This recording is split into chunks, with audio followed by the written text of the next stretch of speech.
Hi, I'm Dennis MC. You are listening to the Faith in Humanity podcast.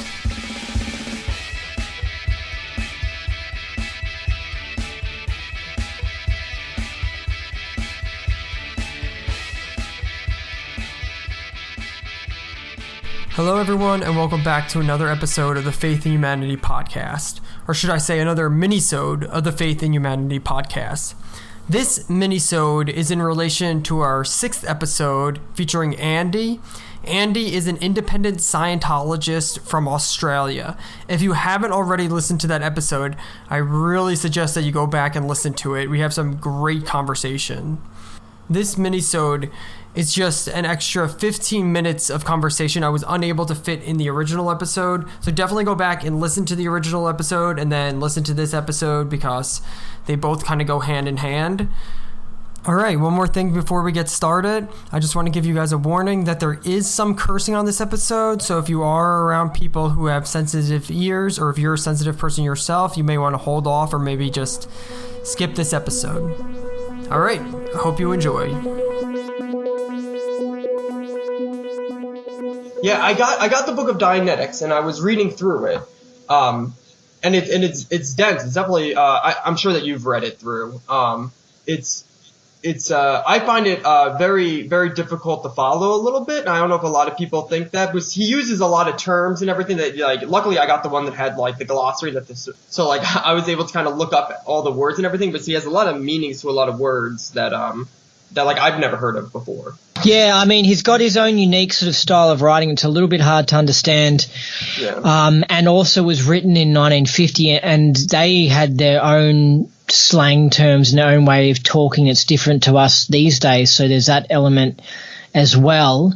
And then there's the element of that it uses, because he was a writer, and, the writers are good with, the broad vocabulary. So it's got words in there that the average person wouldn't really know. And then again, on top of that, it's also dealing in an unusual subject, an unusual phenomenon and stuff that, people don't really know these specific terms for those sorts of things. Like I think in the Dianetics book, it might use a word like extrasensory perception or something like that. Yeah. And see, that's specific to that type of book that's being written. Like, it's not like the word sport. Like, we all know what the word sport is, but extrasensory perception, it's, it's like specific to a certain genre. It's like jargon, basically. So it's got all those things come together to make it, I think it is a hard book to read. But I like the DVD that the church makes. It's the How to Use DVD. I like that a lot. I think it's if you watch that and then you read the book, you can sort of understand what the book's saying. You haven't watched the DVD, have you? I haven't watched the DVD. They actually gave me when I bought the book, because I went to the church. That's how I got the Dianetics book. I went to the church originally to talk to someone, and they didn't want me recording in the church. I don't know if that's pretty common, but it's just a security thing. They're used to a lot of negative stuff, so they wouldn't trust you. They'd think you're lying and you're someone bad or something. Yeah, exactly. No, I totally get that. But once again, there's a lot of drama surrounding Scientology, as you know. But like, obviously the approach that I'm coming to it is like, I just want to understand and learn. That's it. And I can understand why the church is skeptical about people like me. Free DVD when I bought the book, and I haven't watched the DVD yet, so maybe I'll have to do that. It says Dianetics. That might be the first chapter of the DVD that I'm talking about. Yeah. The DVD version of the book. It's like a sample. It might be, but I think you could probably even just YouTube it, and each part, if you keep on clicking on each part, it might have all 10 parts or whatever, something like that on YouTube, I think. But I don't know if someone could even read the book, and it would just make it a lot harder if you haven't watched that beforehand. Yeah, absolutely. I'm learning that firsthand, which is it's not bad. Like, I'm able to sort of follow it. I kind of like his writing style. It's a little bit difficult to follow, as you said, but it's definitely very interesting. I've been able to connect with it more so than I thought I was going to be able to. Hey, when you're reading it, what can really help you to understand? There's a whole other element as well that makes it hard to read. nearly everything he did was in a hurry. Like he wrote a lot, and he was a very busy person. And if you understand that when he's punching out a book or a Scientology policy, read it in a way that somebody's written this in a rush, and you can understand it better. Like, I've found that if there's a paragraph and I read it slowly, or if I read it fast, the fastness can help me to understand, because he writes in a real fast way, sort of. He was just rushed because he was a busy person, is what you're saying. It's how he goes about things. Like, you can tell, because you can tell when somebody is a slow writer, and also when they've written something in a rush, then re-edited it and gone through again and neatened it out and gone slower. I think he kind of wrote a lot of things in just the first draft, literally, and so it was written in a hurry in the first draft, and so you can see how, I don't know, if you read it knowing that, it makes sense. It's like, oh yeah, I can see how the person's – do you know how, like, someone leaves you a note and they might be in a hurry or something, and they read a note like, check the letterbox or something like that. Yeah. And they write. There's a different way that people write when they're in a hurry, and you can sort of tell it. Like, they skip words, or it's like it's sort of junky, it's sort of clunky when they're writing. You're like doom doom doom doom, and but when you read it in a hurry, you're like, oh, okay, I get it. Anyway, he kind of wrote a bit like that. Gotcha. Okay, I understand. Yeah, it was when I was at the church, they showed a video of the writing of the Dianetics book, and kind of when it came out and everything in the 1950s, and it seemed like he was a little bit rushed. That there was kind of a high demand for it when he first released it, because I guess there was a lot of talk going around about people getting excited about this new book coming out. And let me just ask you to go back. Obviously, I know that he's a prolific writer. He wrote like the most science fiction of all time, and I think that's an argument that people use to be like, oh, well then Dianetics has to be BS. I mean, the guy wrote all the science fiction. I'm sure you've heard people say that to you before. How do you what's your response to that? Well, he has like the record for the most amount of writings, not necessarily science fiction writings, but just writings in general. So he was just a successful author. Really. So, I mean, if anything, that I think that, I mean, it's a really silly argument when you have somebody who's written a lot of fiction books, and then they get into unusual phenomenon and religion and spirituality and the science of the mind, and they start writing stuff, and then to say, well, he was writing all this fiction stuff, so then his writings about the mind could just be made up bullshit. I think it's just silly because it's just, I don't know, I just don't think it's a logical argument. Yeah, it makes sense. Pretty much. And the Scientology haters say this, and I hate the Scientology haters because they say this argument, like, I don't know, it's two separate things. I guess it's like, I'm trying to think of maybe an example. It's like having a boxer maybe be really good at boxing, and then saying that's the reason why he beat up his wife, if there's a rumor he beat up his wife, and it could be not true at all. Like, they're two separate things. Yeah, you know what I mean? It's trying to connect them together, yeah. Yeah, and first of all, let me just say, I hope that none of my questions offend you at all. I'm not trying to offend you. I just want to, ask you questions. I have no negative opinion about Scientology at all. I'm just trying to learn. So I hope that anything that I ask, it's not coming from a spot of malice or anything.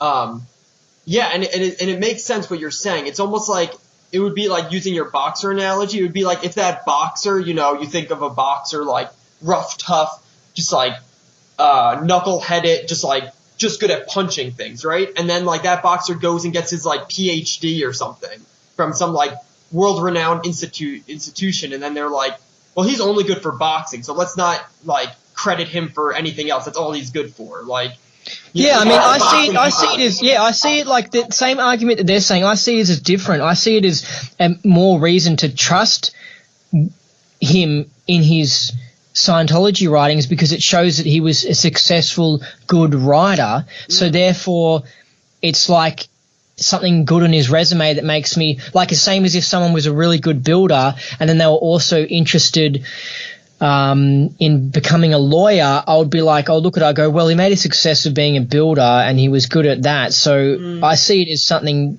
to make him more credible, like, you know? Yeah, I understand. Yeah, totally. Yeah, I agree with you. And especially writers, they tend to be, deep thinkers already. So he's already has these, like, massive ideas and these thoughts going through his head at all times. And writers tend to do that, you know? So it's not odd that he would then transition over and, write out these things and make connections with the research and everything. As you said, that Dianetics is based off of scientific research. I mean, look, it's based off research and science and looking into unusual things like the mind and unusual phenomenon like spirituality. The thing is about Scientology is when it was coming out, like in the 50s and the 60s and stuff, it was so ahead of its time that I can understand how someone could go, this is a load of crap. Yeah. Yeah. Because it was too advanced. I feel like it was really 50 years ahead of its time. If it was coming out like today, I feel like it would be perfect, modern, great. Yeah. But almost like 50 years ago, it was almost like it was just too modern. It was like, whoa. It's like, like someone's making a song. And it's the 50s and they're playing the Johnny B. Good songs or whatever, and then someone's coming out with like some some dance techno song from like 2002, and in the 50s they're like, what the hell? And like, this is wild. And the funky unusual people are like, yeah, we're loving this. And other people are like, this is crap, this isn't even music or whatever. It's kind of like that. Like, I've really looked into it, and because I'm quite into conspiracies, and Scientologists sort of tend to be as well. And they, like the Scientologists in the 60s and 70s and 80s and that, they were like some of the first conspiracy theorists. They were like onto it before, Alex Jones and all this sort of recent popularity of conspiracies. They were just, whoa, were they ahead, of the times. So anyway. So you think Scientology, you think the modern world has finally caught up to Scientology? So you think that like because a lot of people are saying Scientology is going to start collapsing because of all these documentaries coming out, but you think that Scientology is just going to keep growing because the modern world has kind of caught up to it now. Does that make sense? I think that I've seen recent evidence. No. Firstly, I think that if there ever was a time for Scientology to get popular, it got popular in the 70s because there was this whole funky sort of hippie thing going on and that was a great time for it. Okay. And I feel like, that now there is another period of like decade or so where it can get more popular, right? I do feel like the time's right. But, like whether that will happen, it just depends on the church and who's controlling it and stuff, because they're not really running it well, if you know what I mean. But I have seen some signs within the past 5 years that things are actually improving, and Scientology had its bad times in like the 80s, 90s, 2000s. It was at its peak in the 70s, and it just really dropped off and went down. And then I reckon just recently there's signs of things getting better, and some of the bad people have gotten weeded out, and it's starting to improve. And so, hopefully maybe, they start doing good promotion activities. Like they're starting up a Scientology TV channel. Oh, really? Cable access channel. Okay. So I imagine it'll be like those Christian TV channels or something, like a Scientology version. What's that? I said hopefully better than those Christian channels because they suck, but well, it will be. I think it will be more interesting because Scientology's filmed a lot of things, and they've got content from. I don't think they'll use stuff from the 80s. I don't think, but they'll use stuff from probably year 2000 onwards. They'll show the Dianetics DVD, for example, on that, and they'll show some things that like exposing the corruption in psychiatry on that. So because they got to fill a channel with all this content. Absolutely. So I think it's going to be exciting, interesting, and maybe this channel might have a big influence. I don't feel like it though, because the internet's pretty popular these days and TV channels aren't that popular. Yeah. But it'll still get some new people in. Absolutely. But the independent movement, which I'm a part of, which are people who aren't involved with the church, we're still, I guess, not big enough. We're still like we're so far away from our own TV channel. Like, you know what I mean? Like this is like something like that is just, like so. Yeah, I don't see the indies getting Scientology big in the next 10 years. It might just be the church with this TV thing. That's the only thing I can see. You guys call yourself the Indies. That's like the cool group. That's what you guys call yourselves, the Indies. Yeah, they're the cool ones. Yeah, yeah, that's what. No, some people. I mean, I was speaking to a Scientologist the other day, and they didn't like the term Indian. I'm just like, who cares about the specific indie or like independent or free zones? Another word they say. Like, it's just like it's the same thing. It just means we're doing Scientology, not involved with the church. But like, some people are like fuss about that sort of shit.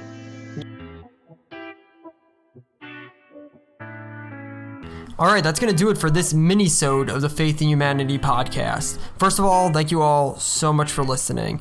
Second, if you would like to learn more about Andy and what he is doing in the independent Scientology movement, you can find him on his podcast, the Indie Scientology Podcast, and also on YouTube at Andy Nolch.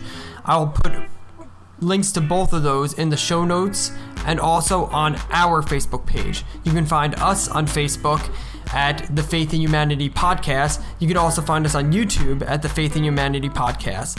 Be sure to follow us on Twitter at TFIH_podcast. Again, the handle is TFIH_podcast. You can also email us. We'd love to hear from you, and we are also currently looking for some more guests to be on the show. You can email us at tfih.podcast@gmail.com.